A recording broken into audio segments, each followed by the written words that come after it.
Don't love anyone too much. దీనికి 2 reasons ఉన్నాయన్నమాట.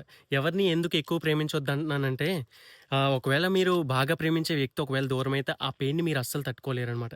And second reason వచ్చేసి మీరు ఒక పర్సన్‌ని చాలా ఎక్కువగా ప్రేమించారు. ఇన్‌ఫాక్ట్ మీ జాబ్స్ కారణంగా కావచ్చు, లైఫ్‌లో ఫైనాన్షియల్ ప్రాబ్లమ్స్ కావచ్చు అండ్ జనాలు ఇప్పుడు మారుతున్న విధానాలు కావచ్చు. వాళ్ళని వదిలి మీరు వెళ్తారు చూసారా? అది వారాలవ్వచ్చు, రోజులవ్వచ్చు, సంవత్సరాలవ్వచ్చు, ఏదైనా అవ్వచ్చు. బట్ మీరు వాళ్ళు వదిలి వెళ్ళిన సిట్యుయేషన్స్ ఎప్పుడైతే ఉన్నాయో అది చాలా బాధగా అనిపిస్తది. అందుకనే ప్రేమకు గూడా లిమిట్స్ ఉండాలి. అలా లిమిట్స్ లేకుండా నువ్వు ప్రేమిస్తే నువ్వు చాలా అంటే చాలా ఇష్యూస్ అనేవి ఫేస్ చేయాల్సొస్తది. అండ్ ఇది నేను పర్సనల్‌గా ఎక్స్‌పీరియన్స్ చేశాను కాబట్టి చెప్తున్నాను. ఎవరిని నువ్వు ఎక్కువగా ప్రేమించొద్దు.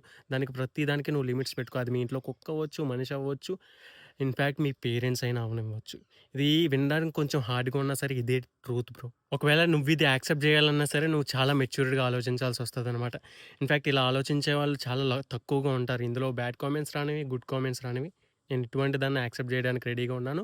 కానీ ఖచ్చితంగా మీ ఒపీనియన్ అయితే కామెంట్స్‌లో చెప్పండి. See you on next video. Jai Hind.